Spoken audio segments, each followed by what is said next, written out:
Maintenant, on va pouvoir écouter, des retours, des témoignages de comment ça se passe, à 3 niveaux en fait, hein, de la santé communautaire quelque part, puisqu'on va avoir le témoignage, d'une personne, qui travaille dans un établissement de santé, d'une personne qui travaille dans l'institution de santé, donc au niveau d'une ARS et puis, le témoignage donc, d'une de nos collègues, qui travaillent maintenant dans l'associatif autour de la santé environnementale et de la prévention.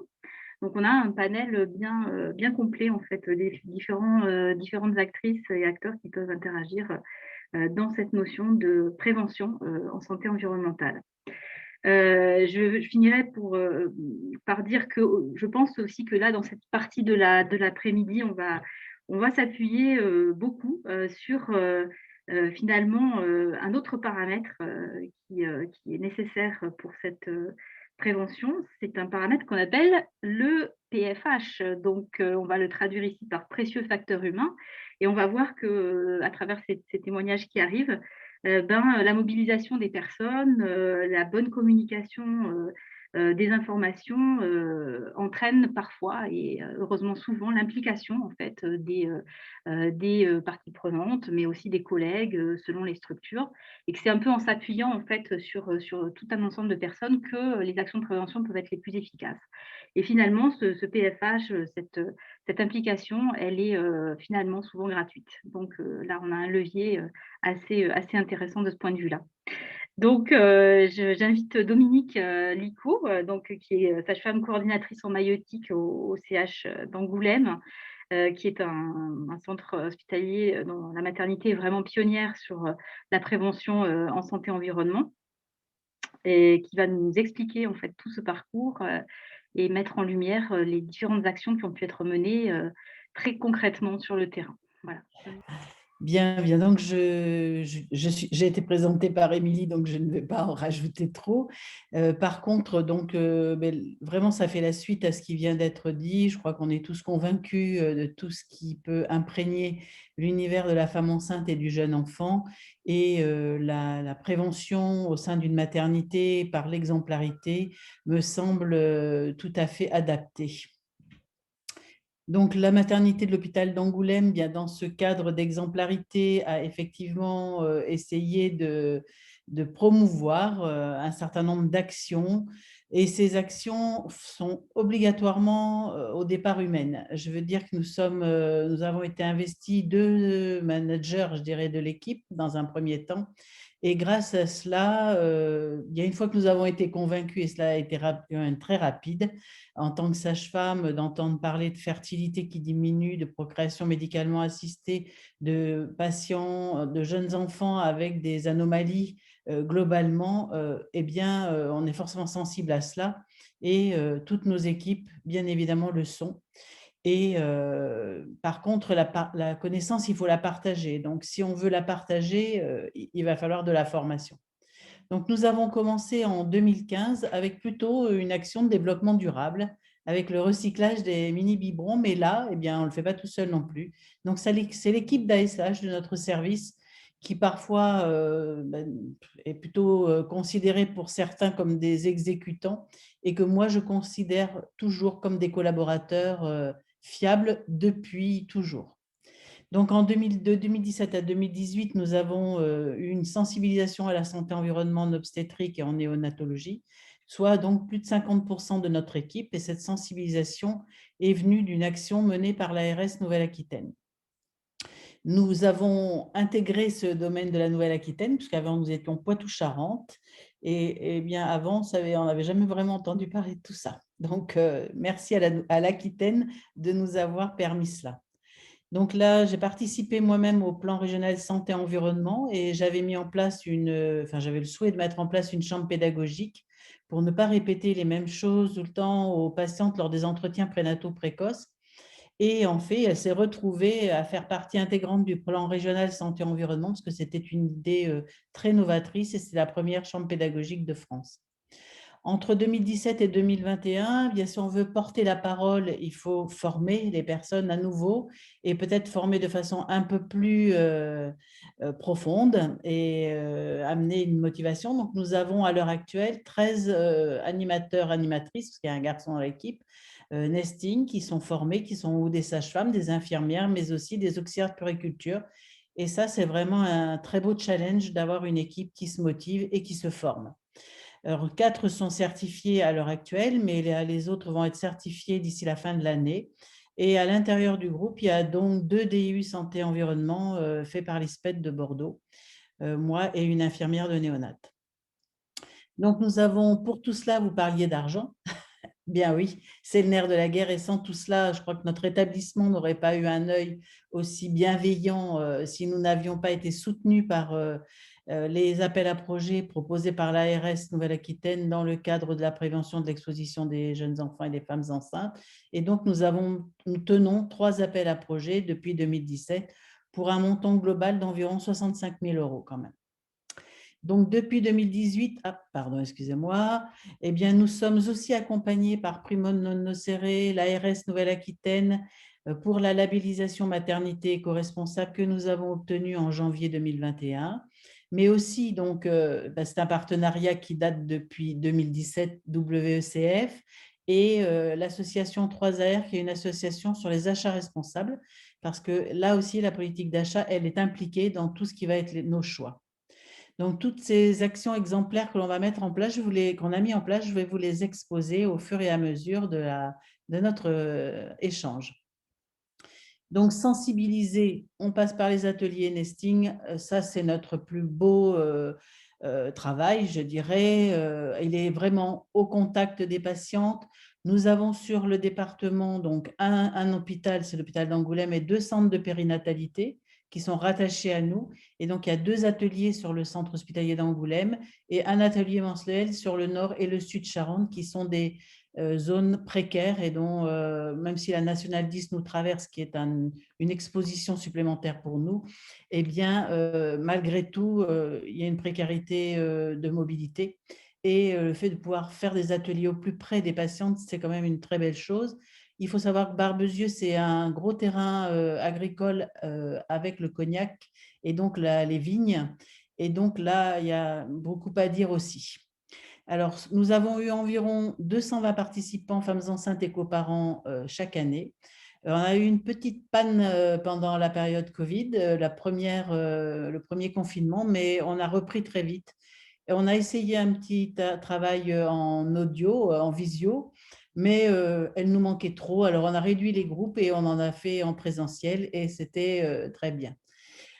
Donc, nous avons aussi en même temps, parce que l'information circule sur notre territoire très bien, et donc nous avions des demandes des directrices de crèche pour nous amener les assistantes maternelles de leur structure. Et bien, on a eu celle du centre hospitalier d'Angoulême et aussi des professionnels de santé médicaux et paramédicaux, des médecins généralistes, des infirmières azalées, enfin bon, bref.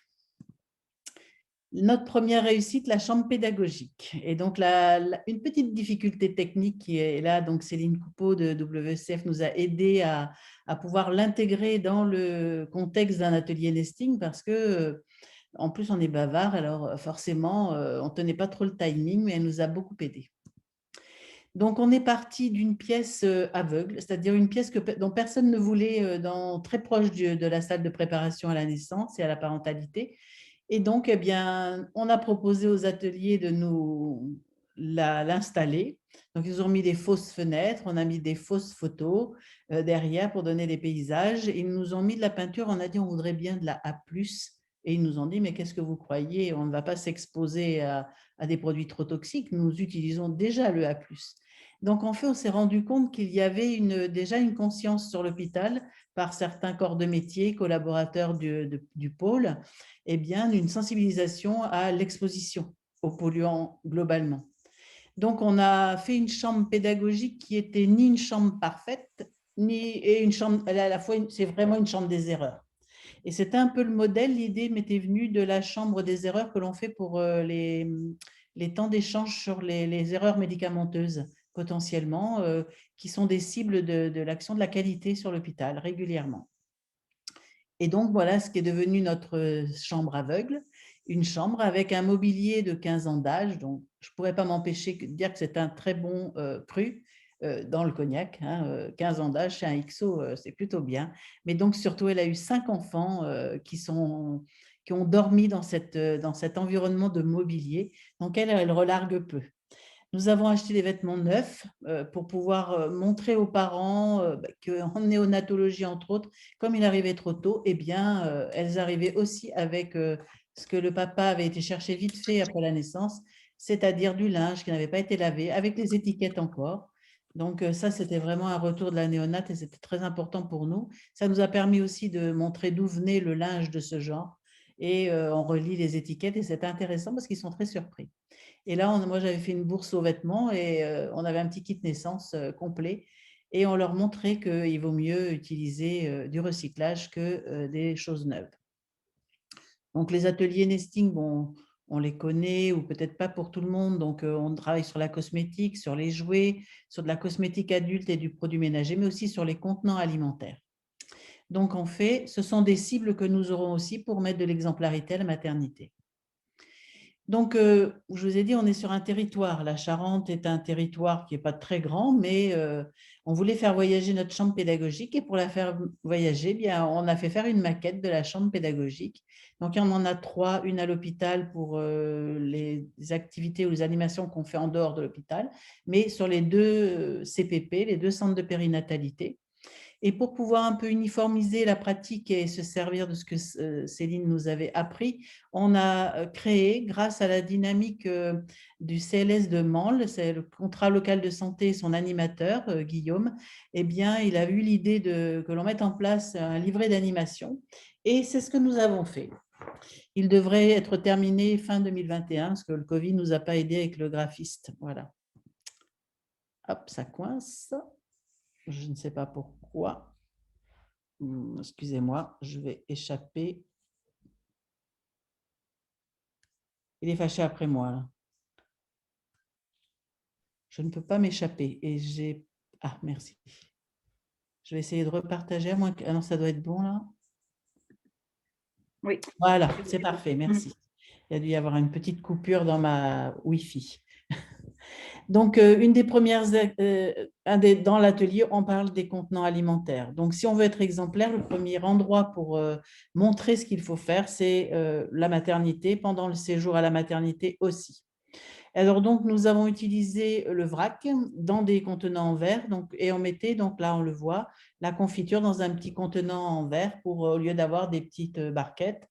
Le jus de pomme qui vient d'un producteur local dans un verre en verre, le thé ou le lait dans un bol en porcelaine. Il restait que le beurre n'en est pas encore très efficace, et les yaourts, ils sont locaux, mais dans des contenants en plastique aussi.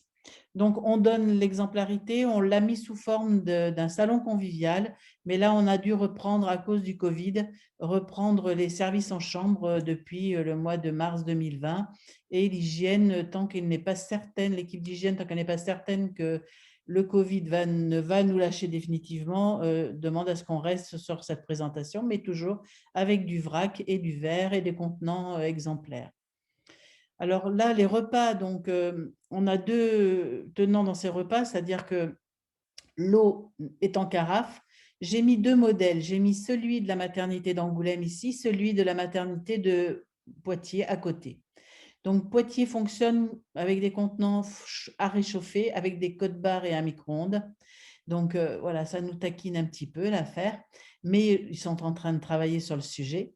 Nous, on fait autre chose depuis un certain nombre d'années et j'en remercie beaucoup le service de la restauration de ne pas avoir modifié et de ne pas s'être laissé aller à cela. Et il s'était un petit peu laissé aller sur le self et on fait maintenant le self de l'hôpital, même pour les entrées, c'est de la porcelaine ou du verre. Donc, bravo à cette équipe. Je suis encore bloquée, ça c'est un peu agaçant. Donc je pense qu'il faut que j'aille un tout petit peu plus vite. Hop, ça y est, ça devrait aller. Donc, dans ces contenants alimentaires, eh bien évidemment, on préconise comme tout le monde l'allaitement maternel, mais un certain nombre de mamans n'allaitent pas. Donc, n'en allaitant pas, elles ont des droits à des nourettes en plastique qui leur en sont données, ce qui n'est pas un très bon exemple. Donc là, c'est toutes les maternités de Nouvelle-Aquitaine qui ont travaillé sur le sujet. et nous commençons à pousser les fournisseurs de lait artificiel à le faire avec de la nourriture en verre. Et on en a un qui a répondu présent. Alors, il a de la chance parce qu'il nous emmène le marché pour la plupart. Enfin là, nous, on va partir pour 1 an avec lui. Et ce qui permet de parler aux parents que les auxiliaires de puériculture, les aides-soignantes de la maternité parlent de biberons en verre. Et donc, il y en a un qui est en train de faire un travail sur réfléchir à comment fournir de la poudre, nous donner des biberons en verre et permettre de faire une activité éducative, pédagogique avec les mamans sur la reconstitution, puisque c'est une des premières causes de retour, c'est les problématiques digestives pour des biberons mal reconstitués. Donc, on pourrait faire d'une pierre deux coups et ben, on voit qu'ils sont amenés à réfléchir, alors qu'en fait, ils ont tous attendu qu'il y en ait un qui démarre. Et ça fait près de 18 mois qu'on travaille sur le sujet. Tout ce travail sur la diminution du gaspillage alimentaire a été fait grâce au travail avec l'équipe de maternité, mais aussi le service de la restauration et les diététiciennes sur les menus proposés et l'ajustement des portions. Pourquoi je parle de ce gaspillage? Parce que ben, j'avais une petite diapo, mais enfin, elle n'était pas très explicite. Tu avais raison, Émilie. Mais par contre, j'ai fait les calculs. Alors, en fait, notre gaspillage à l'année, c'était 2 tonnes de produits alimentaires jetés. Et je pense que là, ça commence à parler un petit peu plus, de se rendre compte qu'une maternité peut générer 2 tonnes de déchets, de choses jetées chaque jour. Si on le rapportait à des repas qu'on pourrait servir à d'autres, je crois que ça fait beaucoup. Donc, on choisit des dates limites de consommation assez courtes pour permettre justement de faire tourner plus nos produits et de rester dans un circuit court, circuit local, je dirais plutôt. On a repris le passage en chambre avec les auxiliaires de puériculture pour le choix des menus, parce qu'avant, bah, comme elle restait que 3 jours en moyenne, elles ne choisissaient plus, on avait pris en compte leur aversion et ça s'arrêtait là. Mais le fait d'avoir travaillé sur ce gaspillage, eh bien, nous a permis, en pesant pendant une semaine les choses que l'on jetait, nous a permis de comprendre que si elles ne choisissaient pas, c'était pire. Et donc, on responsabilise aussi les usagers et les professionnels sur le coût de l'action. Une de nos autres actions, alors là, elle est récente, elle date du 31 mai 2021, mais là aussi, nous, on a des gestations, on prend 2 mamans éléphants d'un coup, hein. Eh bien, mais elle est en route maintenant, donc on a mis des couches lavables en place. Donc maintenant, la maternité ne propose que des couches lavables. Si une maman s'y oppose, elle amène les couches. C'est pas interdit, mais elle amène les siennes, mais on lui explique le pourquoi. Mais cela, je ne vais pas le développer puisque le rapport de l'ANSES, tout le monde le connaît. Donc, on a travaillé avec l'association de régie urbaine d'Angoulême. C'est une association qui est en local avec des personnes en réinsertion. Et ils ont beaucoup travaillé sur eux, ils n'avaient pas de couches lavables, ils en avaient, mais des grands formats, mais pas des formats de maternité, donc ils ont dû énormément travailler. Et donc, on a travaillé aussi avec une autre société qui est extérieure à l'hôpital. Alors, celle-ci, à l'heure actuelle, on se rend compte que ces couches-là, de cette marque-là, sont des couches qui ont plutôt tendance à être utilisées pour les petits poids de naissance. Elle est plus adaptée. Et ceux de l'association de régie urbaine, eux, correspondent aux plus de 3 kilos. Donc, en fait, on a des couches qui vont bien pour toutes les tailles. Alors, nous en avons longuement parlé là, dans les études qui nous ont été présentées et on avait notre équipe de pharmaciens, dont celle qui est dans les achats, Madame Levadou, qui a mis un de ses internes de pharmacie sur une étude de la présence du DEHP dans nos dispositifs médicaux stériles. Et quand on voit l'exposition des enfants dans l'étude qui a été réalisée et publiée sur le Pediatrics, je ne suis pas très douée en anglais, eh bien, montre que l'exposition des métabolites du DEHP est toujours plus importante sur la population de néonates vis-à-vis des populations adultes ou enfants. Donc forcément, ce travail mené par Madame Levadou va très bien avec notre dynamique. Et là encore, une collaboration équipe qui implique d'autres partenaires. Mais c'est en faisant ce maillage, on parlait de maillage tout à l'heure, et bien même le maillage à l'intérieur de l'hôpital va aider à diminuer l'exposition des enfants et des femmes enceintes. Donc, pour dire que ce sont des équipes extrêmement mobilisées, là, je n'ai pas pu m'empêcher de mettre les équipes de néonates parce que vraiment, elles ont travaillé durement, je dirais, mais elles l'ont fait spontanément, on ne leur a pas demandé, elles l'ont proposé. Elles ont fait, les 2 infirmières là ont travaillé sur les capes de bain avec un tissu Ecotex et les chutes, elles ont fait des les petites lingettes pour, faire la toilette des nouveau-nés. Et Karine, qui est une fille, vraiment, avec un grand cœur, a, ouvert son cœur pour, faire des carnets protège-carnets de santé pour les enfants, remis en vue d'adoption. Donc ils ont un petit cadeau supplémentaire, dans c à la sortie de la maternité ou de la néonate. Nous avons travaillé aussi sur l'entretien de l'environnement de la mère et de l'enfant. Donc, nous sommes passés de produits chimiques à un balayage électrostatique. On voit que dans les gaz classiques, eh bien, elles sont imprégnées d'huile minérale. Donc, maintenant, nous sommes à une gaz microfibre à usage unique qui permet de nettoyer la salle, la chambre avant ou les espaces avant d'aller sur le lavage. Et le lavage lui-même, il est fait à la microfibre réutilisable.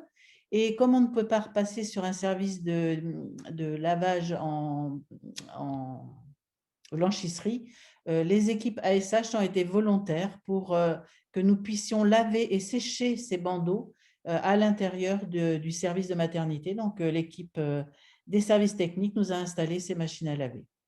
Donc, ça, c'est une très grosse collaboration avec l'hygiène. Donc, il y avait depuis 2018 déjà en néonat un travail sur le nettoyage des couveuses à la vapeur parce qu'en fait, on s'est rendu compte que les trempages que l'on faisait avec des produits chimiques opacifiaient les capots de couveuse.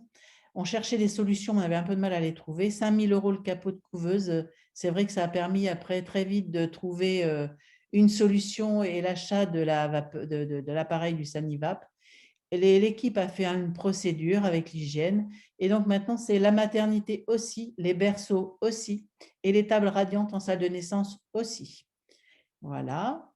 Alors là, un petit point qui est une petite nouveauté, c'est-à-dire que je me suis rendu compte par hasard parce que cette pièce-là, ici, la salle de préparation à la naissance, je suis passée un jour et j'ai vu une équipe en train de tirer des plans sur la comète. Et ce plan-là, je leur ai demandé ce qu'ils faisaient. Ils me disent, on va installer des bornes Wi-Fi. Et là, j'ai dit, ah non, non, on ne met pas de bornes Wi-Fi dans des pièces où stagnent des femmes enceintes et des nouveau-nés.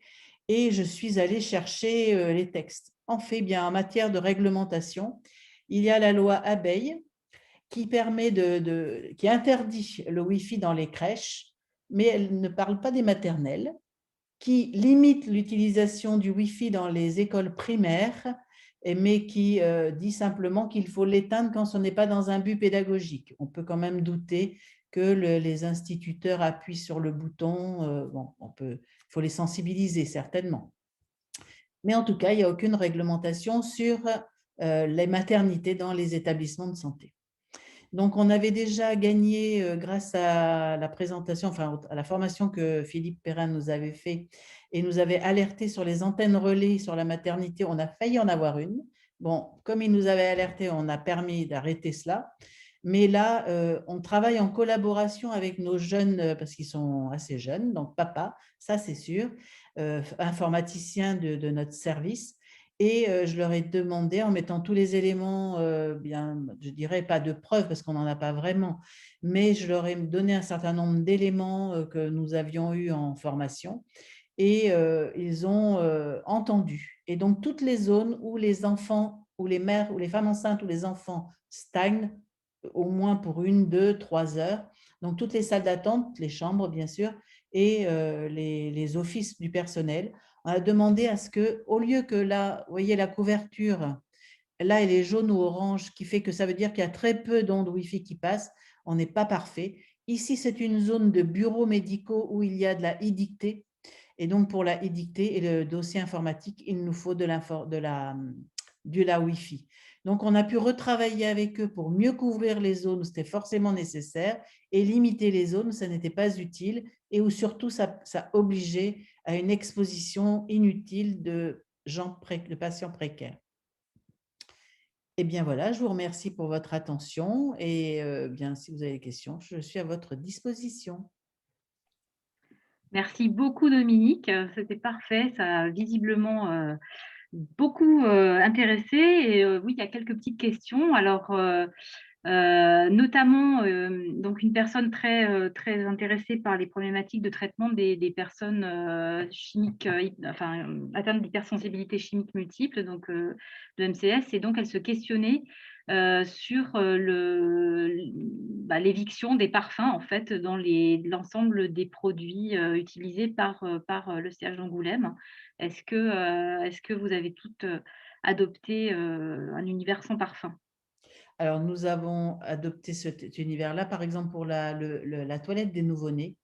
Et là, maintenant, c'est surtout mon pôle. C'est pas que la maternité, c'est la pédiatrie et la néonate aussi. Nous utilisons un savon, un gel lavant, y compris pour les toilettes, les douches avant le départ sur des interventions, avant une désinfection sur le bloc opératoire, avec 3 ingrédients, dont un des ingrédients, c'est l'eau majoritairement. Donc ça, nous avions utilisé du Phagoderm pur grâce à l'échange que nous avions eu avec Périgueux sur ce travail-là, parce qu'ils étaient assez avant-gardistes sur cette réflexion. Et pendant le Covid, il y a eu une rupture de stock. Donc en fait, bien, on a profité, entre guillemets, de cela pour nous glisser un autre produit qui contenait de l'EDTA à l'intérieur, qui est un phytotoxique. Donc je me suis opposée, parce qu'à chaque fois je regarde les fiches de sécurité, à l'utilisation comme produit lavant pour les nouveau-nés et les enfants malades globalement de ce produit-là. Et donc, nous sommes passés sur un marché hors marché, je dirais, puisqu'il n'y a pas eu d'appel d'offres spécifique, puisque ce n'est pas des grosses sommes malgré tout. Eh bien, nous sommes sur un produit qui est fabriqué à Limoges, donc, et qui n'a que 3 ingrédients, donc aucun parfum à l'intérieur. Ça, c'est certain. Donc après, eh bien, avec le lavage des sols à l'eau, on limite les composés organiques volatiles qui s'enveloppent, qui s'envolent.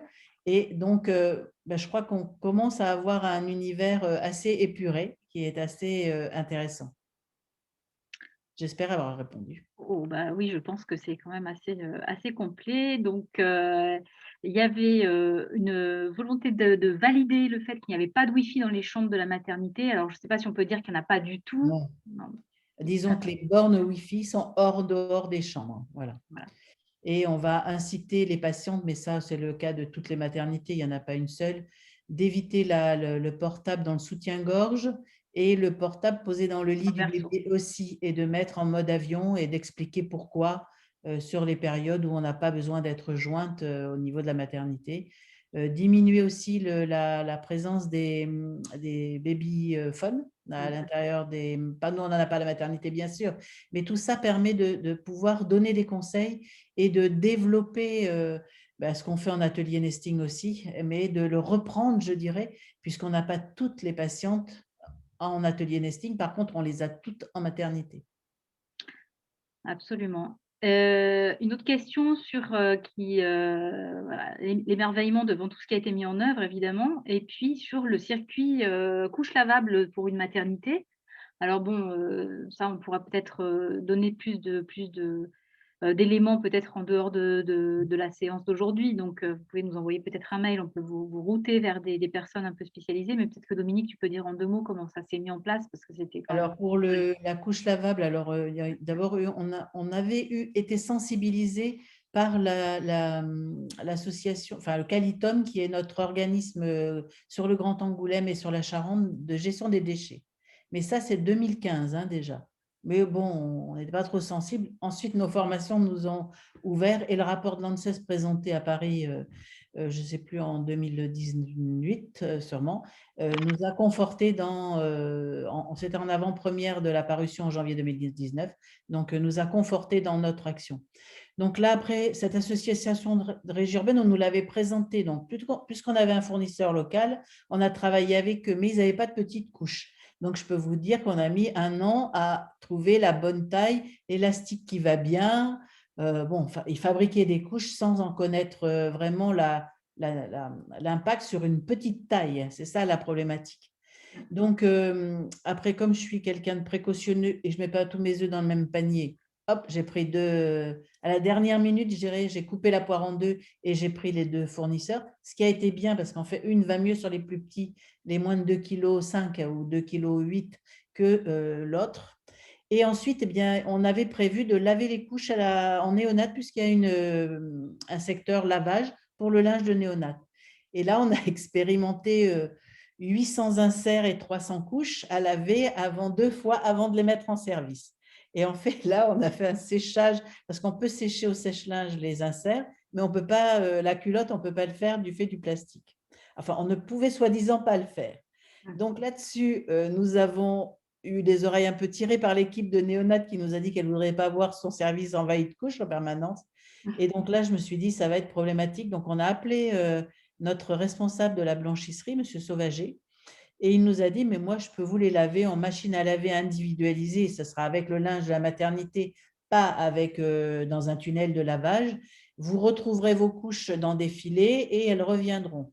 On a dit, bah, alors on y va, on teste. Et là, bon, ça a fait le bonheur de toute l'équipe, hein, quand même, globalement, parce qu'elle ne se voyait pas très bien en train de faire ce lavage. Et on rentrait dans une zone de friction et de tension qui était inutile. Alors, toute cette gestion-là, il faut aussi remercier Christine, qui est une de nos AS qui a des problèmes de santé et qui est revenue en mi-temps thérapeutique. Et en fait, elle a été un petit peu ballottée pendant quelques temps parce qu'on n'avait pas vraiment d'affectation pour elle. Et la médecine du travail, j'ai eu un échange avec eux et je leur ai dit pourquoi est-ce qu'on ne la mettrait pas dessus en attendant qu'un des postes qui lui conviendrait se libère. Notre médecin du travail, M. Chauvet, a validé. Et grâce à cela, eh bien, Christine s'est trouvée, alors je l'ai inondée d'un tas de documents, dont tout le rapport de l'ANSES, elle l'a lu entièrement, elle a beaucoup stabiloté, mais elle s'en est investie et maintenant c'est notre porteuse de projet, quoi. Et elle fait le relais avec les ASAP qui ne sont, parce qu'elle elle est en temps thérapeutique, donc elle n'est pas là toute la journée et pas le week-end ni la nuit. Donc elle fait le relais avec les autres et elle crée une dynamique pour permettre cette diffusion. Et c'est extrêmement riche, parce qu'en fait, c'était une fille qui revenait abattue aussi et qui a trouvé une raison de venir au travail le matin, qui se sent partie prise totale dans le fait de diminuer l'exposition des enfants. Donc, Ouais. c'est très satisfaisant. Et ben, on a une très belle illustration d'un maillage bienveillant, en fait, aussi, entre personnes humaines qui vraiment profitent, au plus grand nombre et vraiment merci beaucoup Dominique parce que c'est très, très riche et ça fait beaucoup de bien. Je crois qu'il y a beaucoup, beaucoup de commentaires extrêmement positifs et satisfaits dans le chat. Pour clore un petit peu le sujet, je réponds un peu à ta place sur le fait que oui, la maternité d'Angoulême a fait école auprès d'autres maternités en Nouvelle-Aquitaine, hein. Il y a plein d'autres professionnels qui se sont mobilisés, notamment à Limoges, à Guéret, enfin j'en oublie probablement plein. À Agen, enfin voilà, il y a des liens, je pense, qui se tissent aussi à l'occasion de rencontres entre animatrices du fait de l'ARS ou de WCF. Et il y avait aussi une question sur l'élargissement, en fait, l'influence qu'avait toute cette démarche auprès des autres services, en fait, des médecins du centre hospitalier, mais je pense que ça doit être le cas et il y a peu à peu une diffusion qui se fait. Enfin, voilà, je pense que tu confirmes cet aspect-là aussi. Oui, tout à fait. Et à ce sujet-là, comme nous étions un peu motrices sur un certain nombre de choses et que nos idées allaient vite, le bloc opératoire a travaillé sur cela aussi. Et en fait, comme d'autres services ont envie d'en profiter, on met une petite formation sensibilisation en place avec notre infirmière CMEI au sein de l'établissement. Et on a créé un comité de développement durable et de santé environnement qui regroupe un profil de professionnels très large et qui est accompagné par notre équipe, notre animatrice en santé publique et notre responsable développement durable de l'hôpital. Une affaire qui roule. Bon, bah, merci beaucoup Dominique, c'était Merci à très vous. complet.